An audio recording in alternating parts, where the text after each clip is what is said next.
BJP നേതാവ് Shrimati Shobha Surendran telephone ലൈനിലുണ്ട്. Shri Shobha Surendran, ഒടുവിൽ രാഹുൽ അറസ്റ്റിലായി. നേരത്തെയുള്ള 2 കേസുകളിലും വളരെ വിദഗ്ധമായി, ഇപ്പോൾ നേരത്തെ അരുൺ പറഞ്ഞതുപോലെ പോലീസിന്റെ സഹായമുണ്ടായിരുന്നു, ആഭ്യന്തര വകുപ്പിന്റെ കണ്ണടക്കലുണ്ടായിരുന്നു. ഇപ്പോൾ വളരെ കൃത്യമായ ആസൂത്രണത്തോടെ രാഹുലിനെ പിടിച്ചിരിക്കുകയാണ്. എന്താണ് മനസ്സിലാക്കേണ്ടത്? അല്ല, ഞാനതിൽ മനസ്സിലാക്കുന്നത് പിടിച്ചത് വളരെ നല്ലത്. എന്നാൽ ഇത്രയും നാൾ അറസ്റ്റ് ചെയ്യാൻ വൈകിയത് എന്തുകൊണ്ടായിരുന്നു ഈ ഗവൺമെന്റ് എന്നുള്ള ചോദ്യം കൂടി കേരള രാഷ്ട്രീയം ചർച്ച ചെയ്യുന്നുണ്ട് എന്നുള്ള കാര്യത്തിൽ തർക്കമില്ല. രണ്ടാമത്, ഇപ്പോൾ പിടിക്കേണ്ട ഒരു സാഹചര്യം വന്നത് എന്തുകൊണ്ട് എന്നുള്ളതും കേരളത്തിലെ പ്രബുദ്ധരായിട്ടുള്ള ജനങ്ങൾ ചിന്തിക്കുന്നുണ്ട് എന്നുള്ളതാണ്. ഈ കേരളത്തിലെ ഓരോ പൊതുപ്രവർത്തകനും അവർ സമൂഹത്തിൽ നടന്നുകൊണ്ടിരിക്കുന്ന പീഡനങ്ങൾക്കെതിരെ, അന്യായങ്ങൾക്കെതിരെ പടപൊരുതാമെന്ന് വാക്ക് നൽകിക്കൊണ്ട് ജനപക്ഷത്ത് നിൽക്കുന്ന ആളുകളാണ്.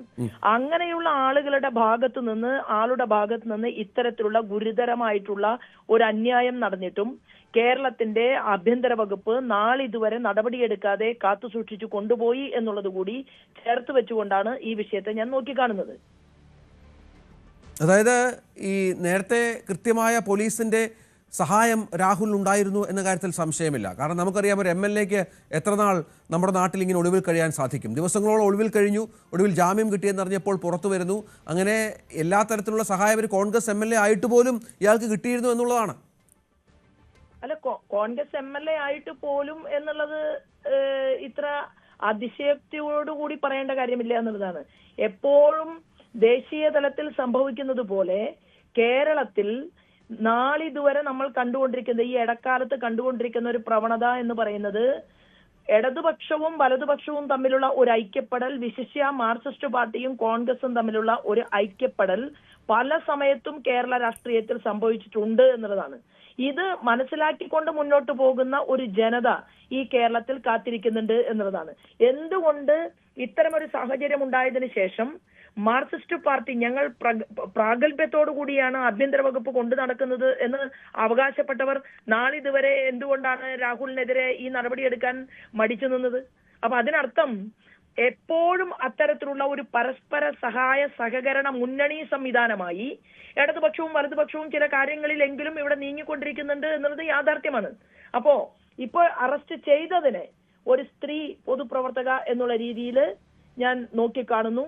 എന്നാൽ ഇതിൽ എത്രമാത്രം FIR ഉണ്ടാക്കുന്ന സമയത്തും, അതായത് എപ്പോഴെല്ലാം ഒരു കുറ്റവാളി, ആ കുറ്റവാളി നീതിന്യായ കോടതിക്ക് മുന്നിൽ പോയാൽ അതിവിദഗ്ധമായി രക്ഷപ്പെടാൻ ആവശ്യമായിട്ടുള്ള പല കരുനീക്കങ്ങളും ഈ ഗവൺമെന്റ് നാട് ഭരിക്കുന്ന സമയത്ത് പ്രതിപക്ഷത്തിന് ഉണ്ടാക്കി കൊടുത്തിട്ടുണ്ട് എന്നുള്ള കാര്യത്തിൽ യാതൊരു തർക്കവുമില്ല.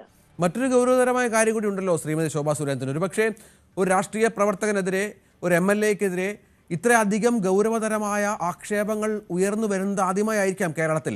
അത്രത്തോളം ദയനീയമായ കാര്യങ്ങളാണ് ഈ പല പെൺകുട്ടികളും പങ്കുവെക്കുന്നത്, ക്രൂരമായ കാര്യങ്ങളാണ്. പക്ഷെ അയാൾ അപ്പോഴും നമ്മുടെ പൊതുസമൂഹത്തിലുണ്ട്. അയാൾ ആരാധനാലയങ്ങളിൽ പോകുന്നു, പൊതുപരിപാടികളിൽ പങ്കെടുക്കുന്നു, സമൂഹത്തിന്റെ പല തട്ടുകളിലും ഇടപെടുന്നു. എത്രത്തോളം മോശമായ സാഹചര്യമാണ് സൃഷ്ടിക്കുന്നത്? അല്ല, എന്തുകൊണ്ടാണ് കേരളത്തിന്റെ പ്രതിപക്ഷ നേതാവ് 4 മാസം മുമ്പ്, അതായത് ഈ സംഭവം നമ്മുടെയൊക്കെ ശ്രദ്ധയിൽ വരുന്നതിന് 4 മാസം മുമ്പ് തന്നെ കേരളത്തിന്റെ പ്രതിപക്ഷ നേതാവ് ശ്രീമാൻ VD സതീശന് രേഖാമൂലം പരാതി കിട്ടിയിട്ടും ആ പരാതിയെ ഒളിപ്പിച്ചു വെച്ചുകൊണ്ട് ഈ രാഹുൽ മാങ്കൂട്ടത്തിനെ കേരളത്തിന്റെ മുന്നിൽ കൊണ്ടു നടന്നു എന്നുള്ളത് ആർക്കാ അറിയാത്തത്? എന്തുകൊണ്ട് ആ പരാതിയിന്മേൽ നടപടി ഉണ്ടായില്ല? എന്തുകൊണ്ട് അത് കോൺഗ്രസിന്റെ ഉന്നത ക്രീം ബോഡിയിലെങ്കിലും ചർച്ച ചെയ്യപ്പെട്ടില്ല? ഈ സാഹചര്യം കേരളത്തിൽ ഉണ്ടാകരുത് എന്നും പെൺകുട്ടികളെ സംരക്ഷിക്കാൻ വേണ്ടിയിട്ടാണ് നമ്മൾ മുന്നോട്ട് വരേണ്ടത് എന്നും അവർക്കിടയിൽ ചർച്ചയുണ്ടായില്ലല്ലോ. അപ്പൊ അവര് ഇത് പൊതുസമൂഹത്തിന്റെ മുന്നിൽ വന്നില്ലായിരുന്നുവെങ്കിൽ, ഈ രീതിയിൽ പുറത്തു വന്നില്ലായിരുന്നുവെങ്കിൽ, പെൺകുട്ടികൾ ധൈര്യം കാണിച്ചില്ലായിരുന്നുവെങ്കിൽ ഇന്നും പൊതിഞ്ഞു കൊണ്ടു നടക്കാൻ പ്രാപ്തരായിട്ടുള്ള കോൺഗ്രസിന്റെ നേതൃത്വം അതെങ്ങനെയാണ്? കഴിഞ്ഞകാല കേരള രാഷ്ട്രീയത്തിൽ എണ്ണപ്പെടുന്ന നമ്മുടെ നാട്ടിലെ ഓരോ ഗ്രാമങ്ങളുടെയും പേരുകൾ ചേർത്ത് വെച്ച് ഇന്നും ദുഃഖത്തോടുകൂടി വായിക്കുന്ന കിളിരൂരും കവിയൂരും അതുപോലെ തന്നെയുള്ള നിരവധി ഐസ്ക്രീം പാർലർ കേസും ഉൾപ്പെടെയുള്ള നിരവധി കേസുകൾ ചർച്ച ചെയ്യപ്പെട്ടിട്ടും പെൺകുട്ടികൾക്ക് നീതി ലഭ്യമാക്കാത്ത ഒരു കേരളത്തിന്റെ മണ്ണിലാണ് ഈ വിഷയം ബന്ധപ്പെട്ടത്. എന്നാൽ അത് പൊതിഞ്ഞു വെക്കാതെ ഈ രാഹുൽ മാങ്കൂട്ടത്തിനെ മടിയിൽ നിന്ന് താഴെ ഇറക്കേണ്ട ഒരു സാഹചര്യം VD സതീശൻ ഉൾപ്പെടെയുള്ള ആളുകൾക്ക് ഉണ്ടായി. അതാണ് നമ്മൾ കണ്ട ഒരു കാഴ്ച എന്ന് പറയുന്നത്. ശരി, നന്ദി ശ്രീമതി ശോഭാ സുരേന്ദ്രൻ ഈ വിഷയത്തിൽ പ്രതികരിച്ചത്. ഏതായാലും ഗൗരവമേറിയ സംഗതികളിലേക്ക് രാഹുലിന്റെ വിഷയം മാറുകയാണ്. മൂന്നാമത്തെ പരാതിയിലും അതിദയനീയമായ അല്ലെങ്കിൽ അതിക്രൂരമായ തരത്തിലുള്ള പീഡനം ഏറ്റുവാങ്ങേണ്ട ഒരു പെൺകുട്ടിയുടെ പരാതിയാണ് മൊഴിയായി പോലീസിന് കിട്ടിയിരിക്കുന്നത് എന്നുള്ളതാണ് ഏറ്റവും നിർണായകമായ കാര്യം. മൂന്നാമത്തെ ലൈംഗിക അതിക്രമ കേസാണ് രാഹുലിനെതിരെ ഇപ്പോൾ എടുത്തിരിക്കുന്നത്. ആദ്യ 2 കേസുകളിലും ജാമ്യം കിട്ടി അയാൾ ഇങ്ങനെ സമൂഹത്തിൽ വിലസുകയായിരുന്നു.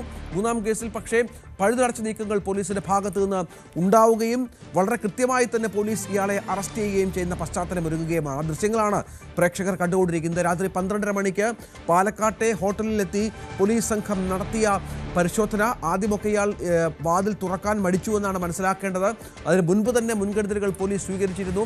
ഹോട്ടൽ ജീവനക്കാരുടെ അടക്കം ഫോൺ പൂർണ്ണമായും പിടിച്ച് പോലീസ് കസ്റ്റഡിയിൽ വെച്ചു. അതിനുശേഷം ഇയാളെ പോയി അറസ്റ്റ് ചെയ്യുന്ന പശ്ചാത്തലം ഒരുങ്ങുകയാണ്. മുൻകൂർ ജാമ്യത്തിന് പഴുതവശേഷിപ്പിക്കാതെ രക്ഷപ്പെടാൻ യാതൊരു തരത്തിലുള്ള സംവിധാനത്തിലും രാഹുലിന്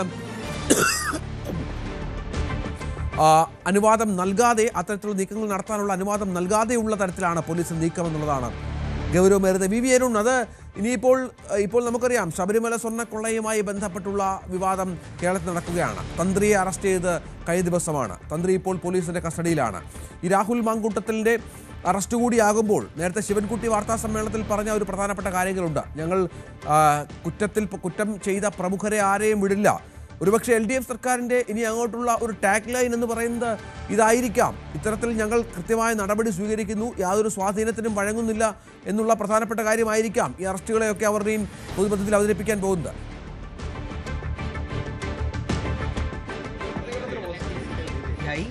പോലീസിനെയും നിയമ സംവിധാനത്തെയുമാകെ വെല്ലുവിളിച്ചുകൊണ്ട് നടന്നിട്ടുള്ള ഒരു ജനപ്രതിനിധിയായിട്ടുള്ള ഒരു പ്രവർത്തകനെയാണ് ഇപ്പോൾ പോലീസ് പിടികൂടിയിട്ടുള്ളത്. തീർച്ചയായും നിരവധിയായിട്ടുള്ള പീഡനം, അതും വളരെ മനുഷ്യത്വരഹിതമായിട്ടുള്ള രൂപത്തിലുള്ള ഒരു പീഡനം നിരവധിയായിട്ടുള്ള പെൺകുട്ടികളുടെ നേർക്കുണ്ടായി എന്നുള്ളത് കേരളീയ സമൂഹത്തിന് അങ്ങേയറ്റം അപമാനകരമായിട്ടുള്ള ഒരു സാഹചര്യം ഉണ്ടാക്കിയിട്ടുള്ള പശ്ചാത്തലത്തിൽ പോലീസിനെ വെട്ടിച്ചുകൊണ്ട് നിയമ സംവിധാനത്തെ വെല്ലുവിളിച്ചുകൊണ്ട് ഒളിവിൽ കഴിയാനടക്കം, സംസ്ഥാനത്തിൽ നിന്ന് പുറത്തുപോയി ഒളിവിൽ കഴിഞ്ഞിട്ടുള്ള സാഹചര്യമടക്കം ഉണ്ടായിട്ട് ആ പ്രതിക്കെതിരായിട്ട് ഇപ്പോൾ പോലീസ് വളരെ ആസൂത്രിതമായിട്ടുള്ള രൂപത്തിൽ അദ്ദേഹത്തെ പിടിക്കാൻ തയ്യാറായി എന്നുള്ളത് തീർച്ചയായിട്ടും കേരളത്തിലെ പോലീസ് സേന എങ്ങനെയാണ് സ്ത്രീപീഡന കേസുകളിൽ പ്രതികളെ കൈകാര്യം ചെയ്യുന്നത് എന്നുള്ളതിൻ്റെ ഏറ്റവും മാതൃകാപരമായിട്ടുള്ള ഉദാഹരണമാണ്. തീർച്ചയായും പോലീസ് സംവിധാനം ഇത്രയും കൃത്യനിഷ്ഠയോടുകൂടിയിട്ട്, ഇത്രയും ജാഗ്രതയോടുകൂടി ഈ പീഡന കേസുകളിൽ കൈകാര്യം ചെയ്യുന്നു. സ്ത്രീകൾക്ക് പരിരക്ഷ കൊടുക്കുന്നതിന് വേണ്ടിയിട്ടുള്ള ഒരു സാഹചര്യം കേരളത്തിൽ ഉണ്ടാകുന്നു എന്നുള്ളത് വളരെ അഭിമാനകരമായിട്ടുള്ള കാര്യമാണ്. തീർച്ചയായിട്ടും കൂടുതൽ വാർത്തകൾക്ക് news 18 Keralam YouTube channel subscribe ചെയ്യുക.